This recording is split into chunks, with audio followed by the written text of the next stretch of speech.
คือเฮาต้องกึดผิดอูผิดทำผิดคือเฮาต้องหลงวนเวียนอยู่ในสังสารวัฏที่มันยาวไกลเช่นใดที่เฮายังเอาชนะกิเลสในตัวบ่ได้ก็ยังชื่อว่าตกอยู่ในความประมาทตกอยู่ภายใต้การครอบงำของหมู่มารทั้งหลายบ่ว่าจะเป็นกิเลสมารขันธมารอภิสังขารมารแล้วก็มัจจุมารสุดท้ายก็คือเทวบุตรมารการที่เฮาฝึกฝนใจเฮาเป็นประจำเหมือนอย่างญาติโยมเขาทำนี่ไหว้พระเจริญภาวนาพิจารณาลมหายใจอันนี้ก็เป็นการได้ฝึกฝนตัวเก่าการได้ฝึกฝนตัวเองเป็นประจำอย่างที่เฮาทำเนี่ยเจ้ามาเฮาก็ได้เปิดวิทยุฟังรายการฟังธรรมะก็มีวัตถุประสงค์เพื่อเฮาจะได้เข้าอกเข้าใจในธรรมะแล้วก็นำไปปฏิบัติเพื่อเป็นทางหลุดพ้นจากมารทั้งหลายไปสู่เป้าหมายสูงสุดของชีวิตนั่นคือการได้ทำหนทางแห่งพระนิพพานให้มันแจ้งประทีปส่องแสงถ้ามีแสงน้อยย่อมดับไปด้วยลมเหมือนเครือเขาที่เหี่ยวแห้งฉันใดท่านก็จงเป็นผู้ที่บ่าถือมั่นแล้วก็กำจัดมารเป็นผู้ที่ทำตนประพฤติปฏิบัติเพื่อกำจัดมารทำความเย็นให้เกิดขึ้นในใจตัวมารคือผู้ที่ขวางความดีขัดขวาง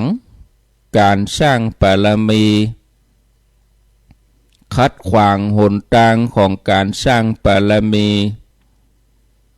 คอยทำลายความดีจักนำให้คนไปทำอกุศลพอกพูนกิเลสให้หนาแน่นขึ้นไปคณะเดียวกันก็ขวางกั้นบ่ให้ทำความดีได้เต็มที่ทำให้มนุษย์หลุดพ้นจากความทุกข์นั้นยากในศาสนาต่างๆมีการเขียนชื่อเรื่องมารไว้นักแต่ในทางพระพุทธศาสนาองค์พระสัมมาสัมพุทธเจ้าเปิ้นจำแนกมารมี5ประเภท 1. ขันธมาร 2. กิเลสมาร 3. อภิสังขารมาร 4. มัจจุมาร 5. เทวบุตรมารอันที่ 1. ขันธมารมันคือขันธ์ขันธ์นี่ก็ได้แก่รูปเวทนาสัญญาสังขารวิญญาณที่ได้ชื่อว่ามารนี่ก็บางครั้งมันก็สร้างความลำบากให้เฮานะตัวขันธ์นี่สร้างความลำบากมันเป็นมารขัดขวางบ่ให้เฮาได้ทำความดีบ่ให้เฮาได้สร้างบารมีมันสร้างความลำบากจะใดก็ยังเฮาเจ็บตัวเมื่อยไข้ปวดหลังเจ็บเอวเจ็บเขี้ยวหมู่นี้ไปไหนบ่ได้มันลำบากเป็นเมื่อยเป็นไข้เป็นพยาธิเบียดเบียนเนี่ยตัวขันธ์นี่มันเป็นมารโลกสารพัดแทนที่เฮาจะได้เอาเวลาที่มีอยู่นั่นได้สั่งสมคุณงามความดีได้สร้างบารมีให้เต็มที่ตัวขันธมารนี่มาขัดขวางต้องเสียเวลาไปเยียวยารักษา ไปหาหมดหาหมอไปหาโฮงยาไปรักษาตัวขันธ์ห้านี่บ่รักษามันก็บ่ได้มันเจ็บมันปวดมันเป็นโรคภัยไข้เจ็บเนี่ยตัวขันธ์ห้าเป็นมารเปิ้นฮ้องว่าขันธมารอันที่สองกิเลสมารมารคือกิเลสที่มันฝังแน่นอยู่ในใจของเฮาทุกคนมันแบบจะมีกระจาดนี่นะมันถ่ายทอดกันมาตั้งแต่จาดแล้วนับพบนับจาดบ่ถ้วนอาสวะกิเลสหมู่นี้ที่ว่าเป็นมารก็เพราะว่ามันตกมันนอนหน่อเนื่องอยู่ในใจถ้าไผคนใดตกอยู่ในอำนาจของกิเลสมารกิเลสตัวใหญ่นั่นคือความโลภความโกรธความหลงสิ่งใดที่บ่เคยกึดมันก็กึดสิ่งใดที่บ่เคยทำมันก็ทำเรื่องอะไรอย่างที่มันบ่ดีซึ่งเฮาบ่เคยบ่เคยทำตัวกิเลสมารมันมากล่อมใจให้เฮาหลงไปถามตามทำตามมันเมื่อเฮาทำตามกิเลสมันก็เกิดเป็นกรรมเมื่อมันเกิดเป็นกรรมก็มีวิบากโดยมาชีวิตเฮาก็จะต้องเวียนวนบ่ฮู้จักจบจักสิ้นกิเลสหมู่นี้มันยึดสัตว์โลกเอาไว้ยึดไว้ในโลกสามภพสามอย่าฮือบ่สามารถไปสู่พระนิพพานอันเป็นเป้าหมายในชีวิตได้อภิสังขารมารอันที่สามอภิสังขารมารคือกรรมฝ่ายวิบากอกุศลเป็นอปุญญาภิสังขารคือมันปรุงแต่งผลบาปให้มันเผ็ดร้อนไม่เฮาอาจจะเคยทำกรรมบดีเอาไว้ในอดีตแล้วก็โดยส่งผลในปัจจุบันมันจะเป็นมารขัดขวางบ่ให้เฮาได้ประสบความสำเร็จในชีวิตให้เฮาได้รับความบ่สบายกายบ่สบายใจฮ้องว่าอภิสังขารมารคือกรรมฝ่ายอกุศลให้ผลเป็นวิบากอันต่อมาอันที่สี่คือมัจจุมานอันนี้สำคัญที่จะต่อเนื่องกันมัจจุมานก็คือมารคือพญามัจจุราชความตายการที่เฮามีชีวิตยืนยาวและเฮาได้สร้างบารมีนั่นนับว่าเป็นผู้มีบุญเป็นบุญอันประเสริฐที่เฮาได้เกิดมาพบพระพุทธศาสนาได้เกิดมามีอายุจนถึงป่านนี้แต่ถ้าเกิดมาบักกี่ปีก็ถูกพญามัจจุราชเอาชีวิตไปต้องละจากโลกไปก็ทำให้เฮาต้องสูญเสียโอกาสที่จะสร้างบารมีทำความดีอย่างอื่นแถมฉะนั้นมารคือความตายมรณะภัยนี่เอาชีวิตไปก่อนที่จะสร้างบารมียังบัดตันได้ทำกิเลสให้มันเบาบางก็จะต้องมาเสียชีวิตไปเสียก่อนอันนี้เปิดห้องว่าเป็นมัจจุมานอันสุดท้ายก็คือเทวปุตตมาร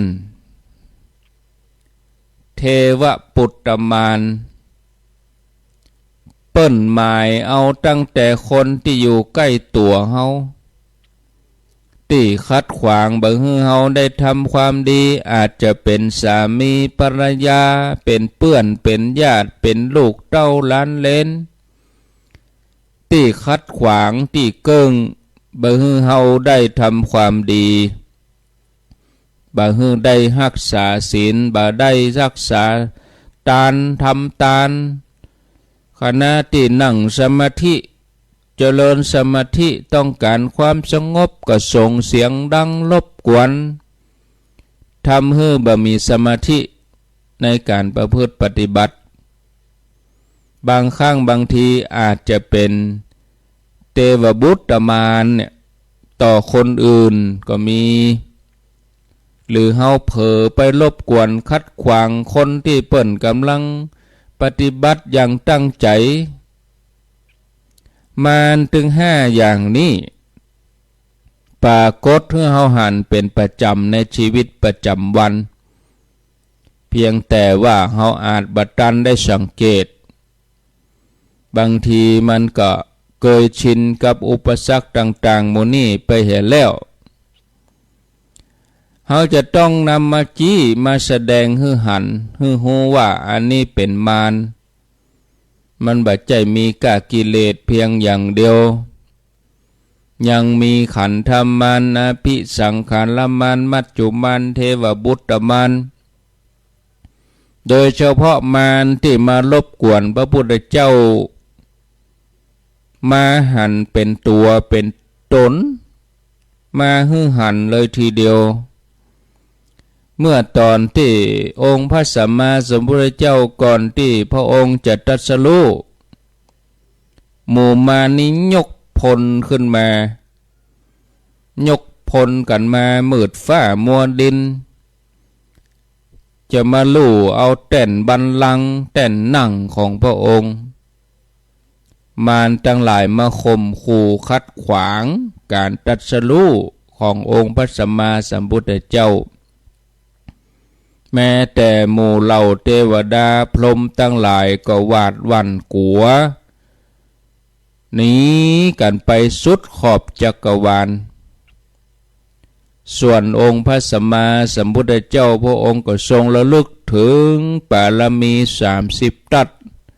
ที่ท่านได้ส่งสมมาสะสมช่วยมาปราบมารทำให้หมู่มารทั้งหลายต้องล่าถอยไปเมื่อหลังจากพระองค์ตรัสรู้แล้วพญามารตัวจริงมาเองเลย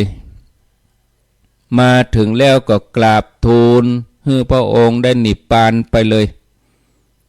เพราะเขาบ่อยากให้พระองค์มีพระชนอยู่เมินกลัวว่าพระองค์จะสอนสรรพสัตว์ในโลกให้หมดกิเลสจากที่เคยข่มขู่ให้หวาดกลัวก่อนตรัสรู้ก็ใจเล่ห์เหลี่ยมด้วยการอ้อนวอนขอให้พระพุทธเจ้าปรินิพพานว่าบัดนี้เป็นเวลาปรินิพพานของพระผู้มีพระภาคเนื่องจากพระองค์ได้สมปรารถนาแล้วอันนี้ขนาดยังบัดทันได้สั่งสอนเวนยสัตว์จะบังคับให้พระองค์ปรินิพพานไปเหียพระศาสดาพระสัมมาสัมพุทธเจ้าก็ตอบไปว่าดูก่อนมารภิกษุผู้เป็นสาวกของเฮาจักเป็นผู้ฉลาดได้รับกรรมแนะนำเป็นผู้แก้วกล้าเป็นพระหูสูตรเป็นผู้ทรงธรรมปฏิบัติธรรมสมควรแก่ธรรมเฮียนธรรมะแล้วจักบอกแสดงบัญญัติแต่งตั้งเปิดเผยจำแนกจักทำให้เข้าใจง่ายยังบ่ได้เพียงใดเฮายังบ่นิพพานเตื้อภิกษุณีอุบาสกอุบาสิกายังบ่ครบเตื้อเฮาจักนิพพานบ่ได้เนี่ยศรัทธาญาติโยมเฮาจะหันได้ว่า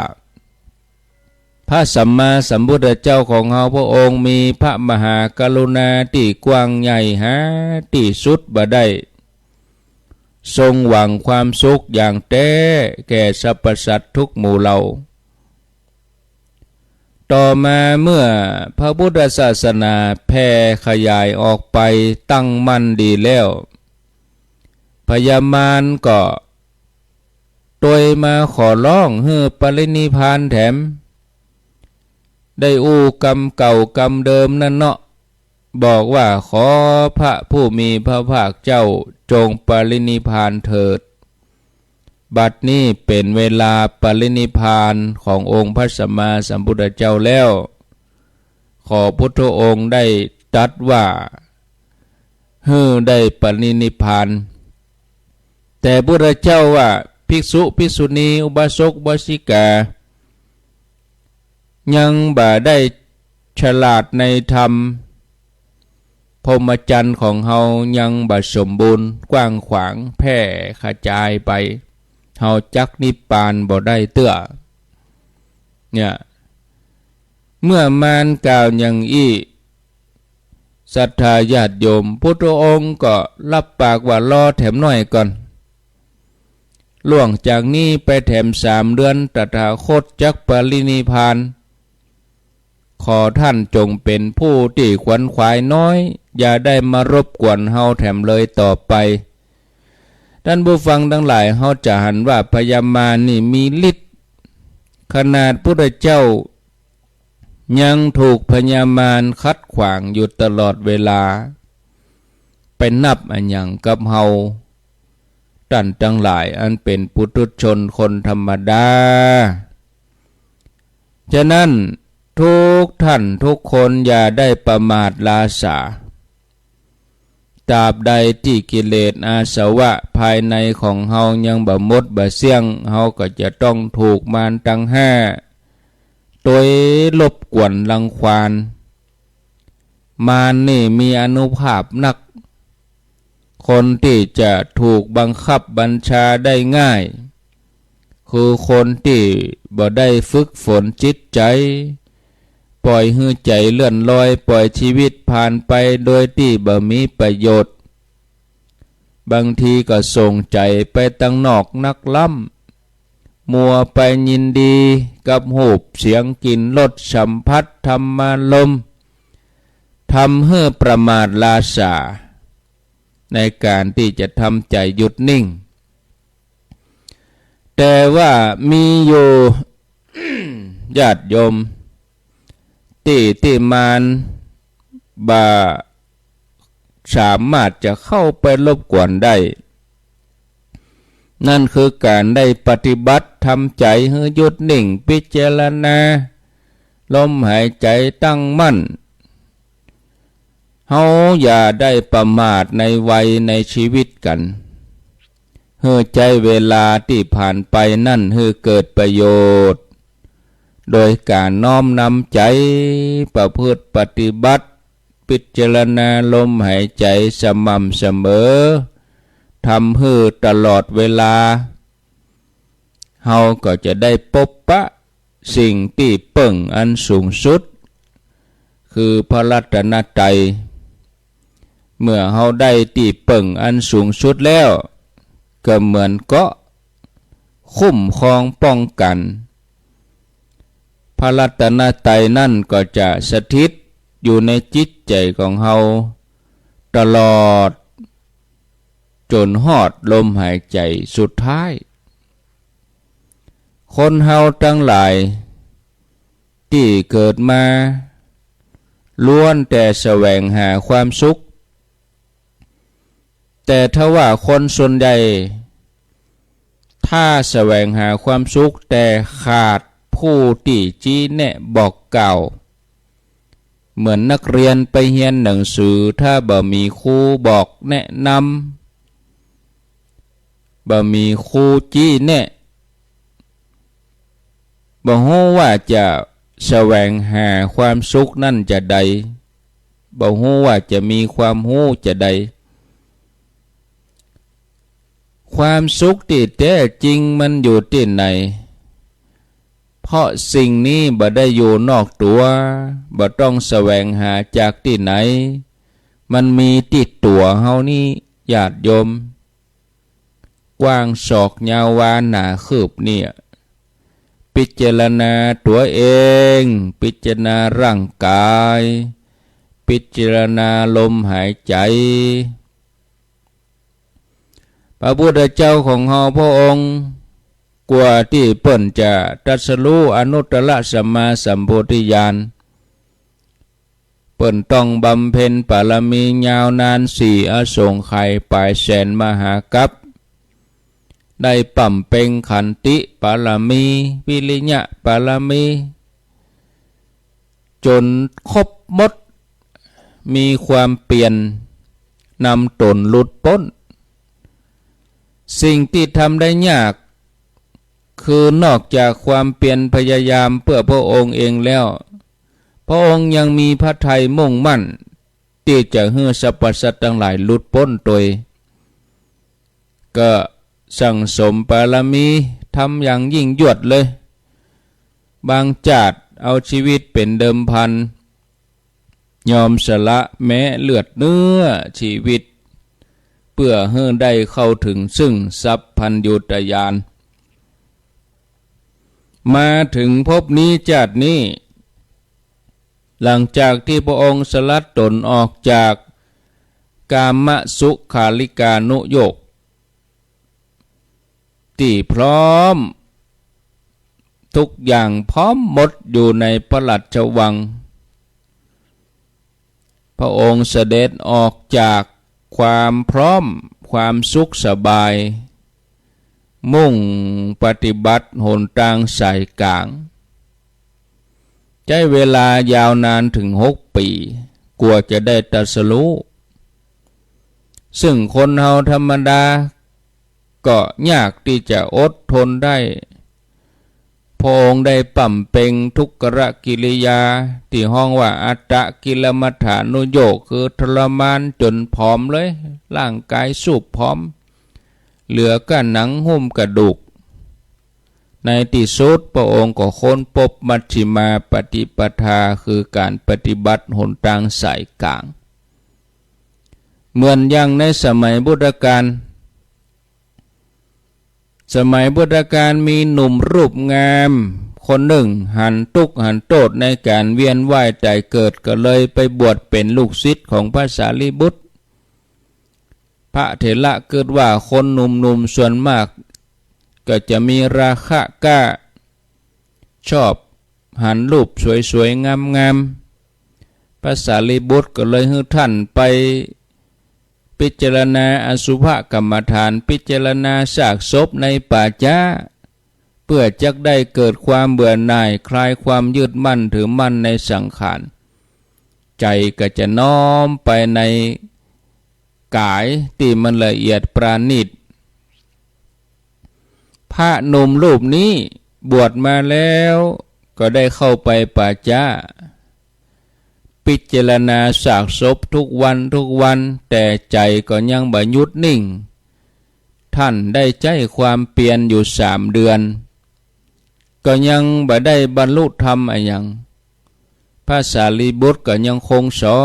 นให้ท่านพิจารณาอสุภะซากศพพระหนุ่มนี้บวชใหม่ก็เป็นลูกศิษย์ที่ว่าง่ายอุตส่าห์ไปป่าช้าพิจารณาซากศพทุกวันแต่ก็ยังบ่ได้บรรลุธรรมอะไรอย่างก็เกิดความท้อแท้ในใจว่าตัวเก่าถ้าจะมีบุญน้อยพยายามเต็มที่ก็ยังบ่หันผลอะไรอย่างอันใดพระเถระหันความตั้งใจของลูกศิษย์มีความเพียรพยายามที่จะฝึกหัดขัดเกลากิเลสก็บ่ได้มีความเกียจคร้านบ่อยากจะให้ลูกศิษย์นั่นท้อแท้ผิดหวังปาเข้าไปเฝ้าพระพุทธเจ้าพร้อมกับทูลขอให้องค์พระสัมมาสัมพุทธเจ้าให้พระองค์ได้ทรงโปรดแนะนำให้ลูกศิษย์นี้ได้บรรลุธรรมพระพุทธเจ้าพระองค์ย้อนอดีตพระองค์ทรงทราบว่าภิกษุรูปนี้เคยเป็นช่างทองมาก่อนเป็นศลาเป็นช่างทองมา500 จาดใจก็เลยติดกับของสวยๆงามๆบ่ชอบสิ่งสกปรกบ่ชอบสิ่งปฏิกูลพระองค์ก็เลยทรงเนรมิตดอก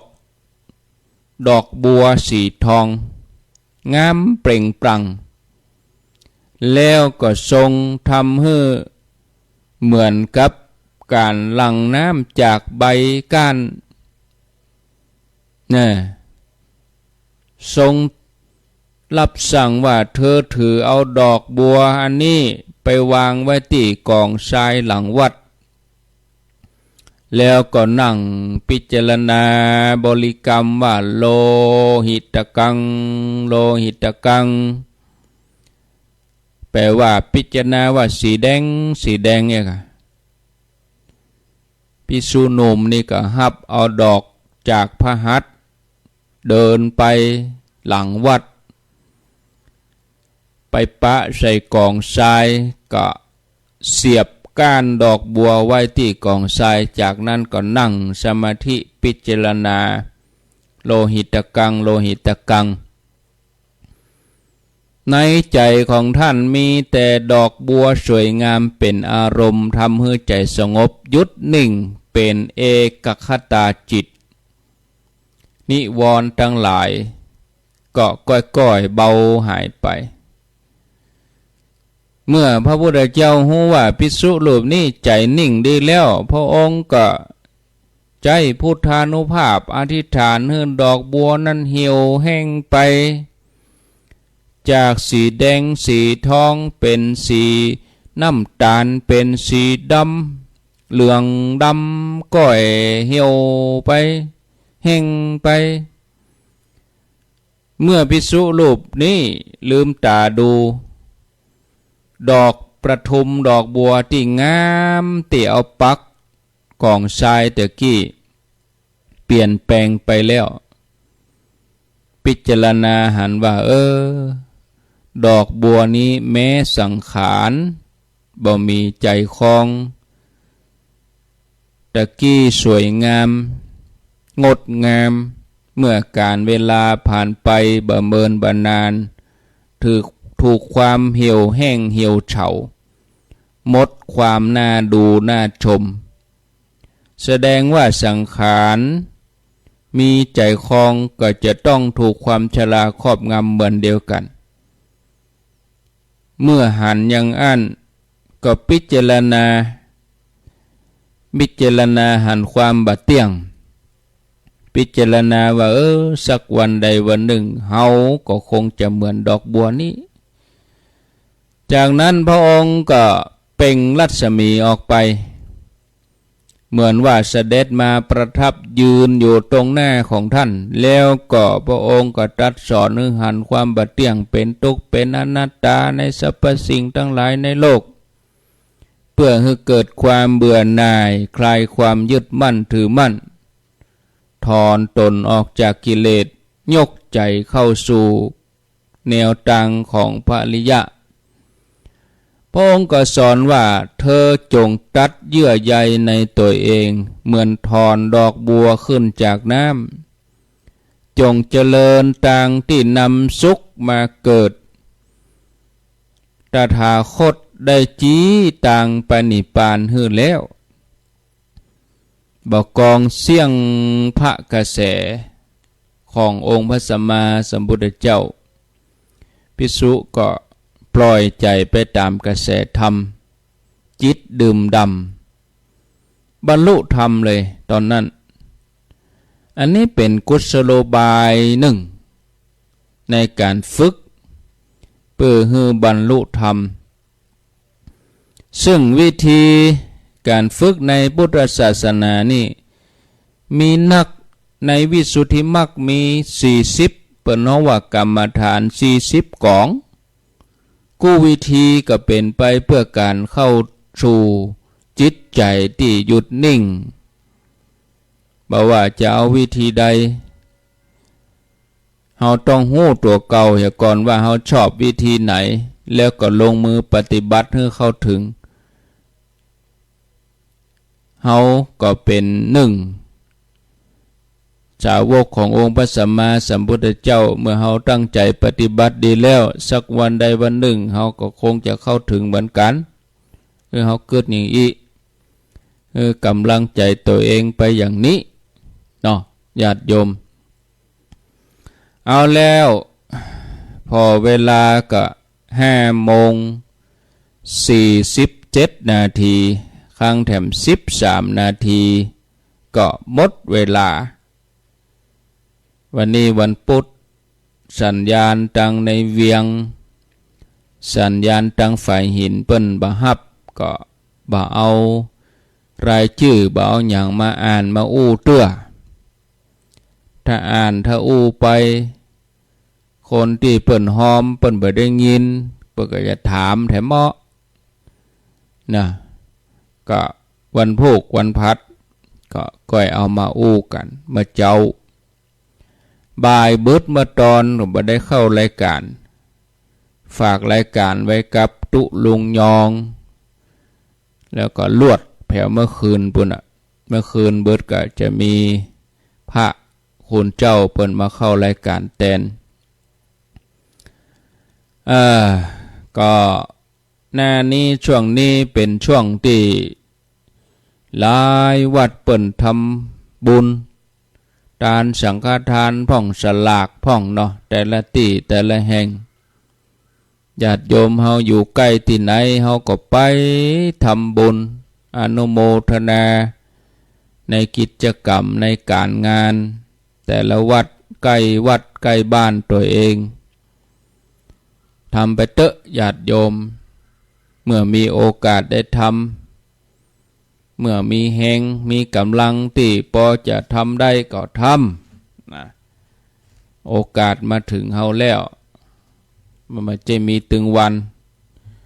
เฮาก็พิจารณาเอาก็แล้วกันพิจารณาว่าเฮาจะไปเวลาใดวันใดสะดวกถ้าเฮาบ่สะดวกเฮาก็บ่ไปเฮาสะดวกหลายๆอย่างระยะทางระยะเวลาลูกหลานการเดินทางรถลาสุขภาพตัวสุขภาพนี่สำคัญแต่นะญาติโยมสุขภาพบดีนี่มันอุปสรรคเกิดขึ้นเลยถ้าสุขภาพดีก็มันถึงดีจะไปที่ไหนก็สะดวกสบายสังขารร่างกายแต่ถ้าสุขภาพบดีนี่โอ้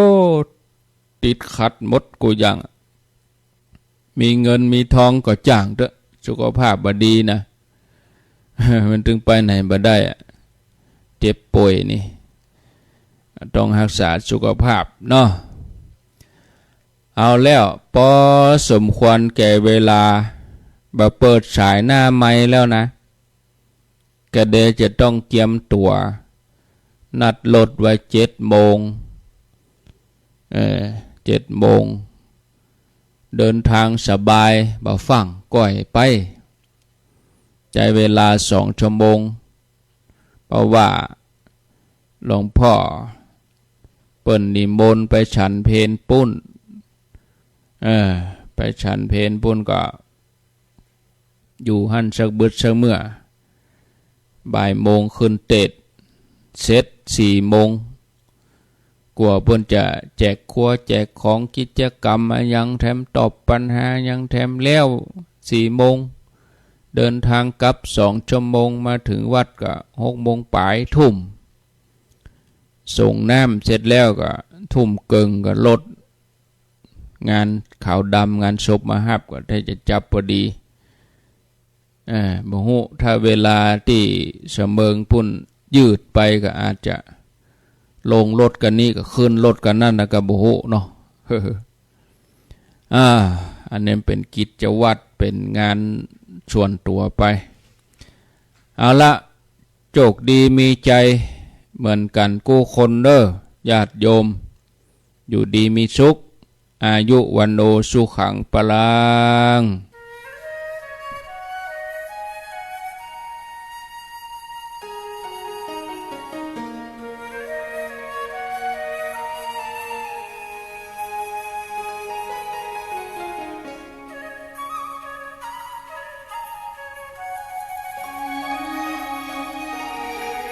โลกนี้ดูยิ่งดูยอกย้อนเปรียบเหมือนละครถึง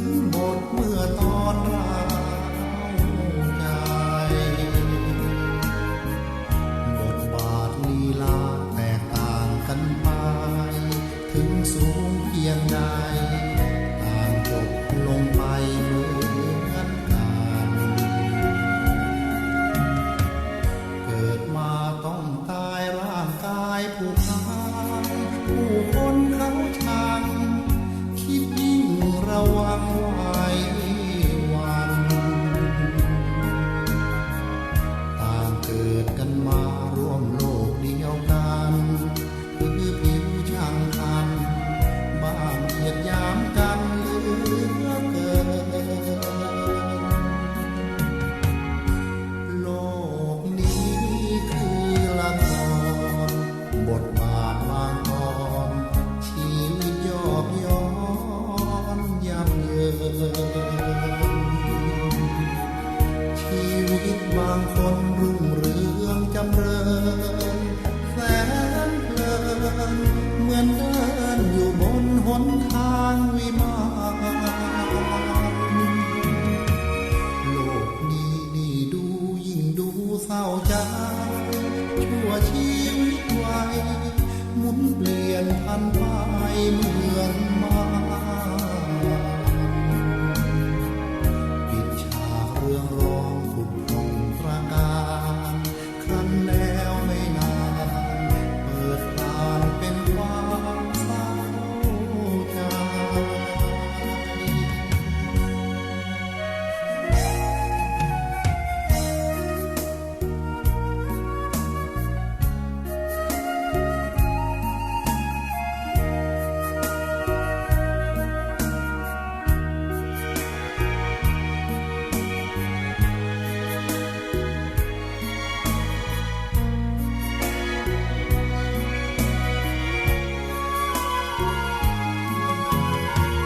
โลกนี้นี่ดูยิ่งดูเศร้าใจชั่วชีวิตไว้หมุนเปลี่ยนพันไปเหมือนมา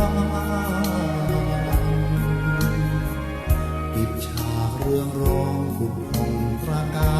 รครั้นแล้วไม่นานเปิดทานเป็นความเศร้าใจ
อนิจจัง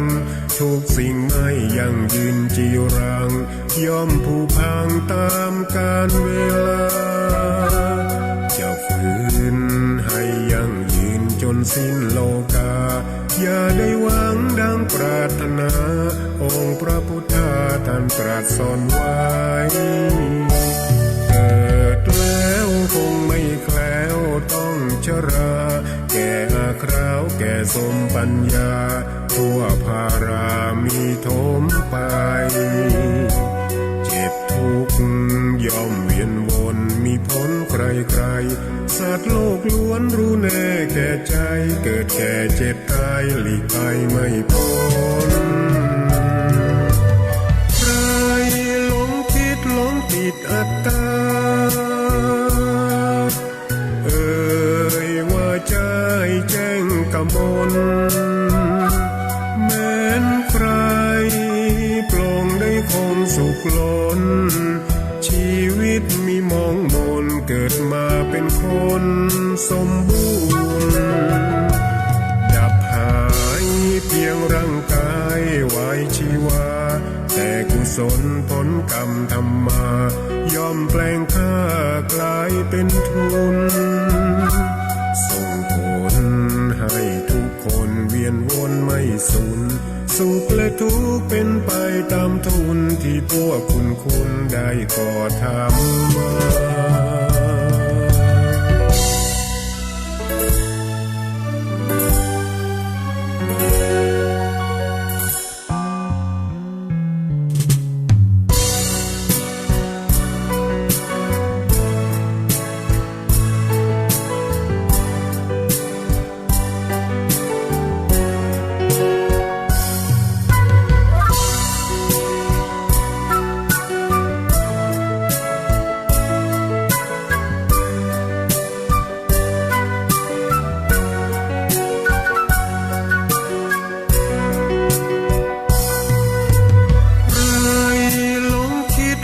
ติดอัตตาว่าใจแจ้งกมลแม้นใครปลงได้คงสุขล้นชีวิตมีมองมนเกิดมาเป็นคนสมบูรณ์ดับหายเพียงร่างกายไว้ชีวาแต่กุศลผลกรรมทำมาย่อมแปลงค่ากลายเป็นทุนส่งผลให้ทุกคนเวียนวนไม่สูญสุขและทุกข์เป็นไปตามทุนที่พวกคุณได้ก่อทำมา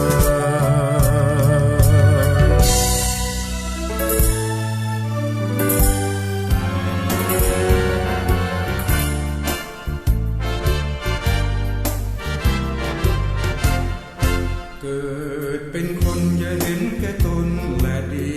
ถึงจะมีร่ำรวยสุขสันต์จนหรือมีไม่เป็นที่สำคัญแม้รักกันพึ่งพาอย่าไปตัดไมตรีเกิดมาพึ่งกันผิวพรรณใช้แบ่งศักดิ์ศรีวันนี้สุขกายไหว้พระขอพรองค์พระเจ้าทันใจหลวงพ่อประเสริฐเจริญพรอวยชัยให้ท่านสุขใจทั่วกัน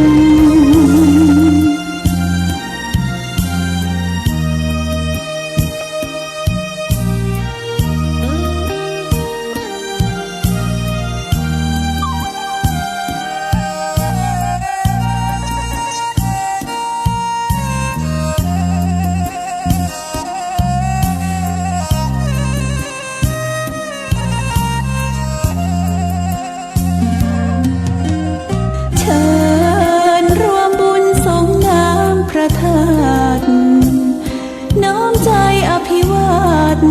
ขอบุญสุขใจสุขกายไหว้พระขอพรองค์พระเจ้าทันใจหลวงพ่อประเสริฐเจริญพรอวยชัย ให้ท่านสุขใจทั่วกัน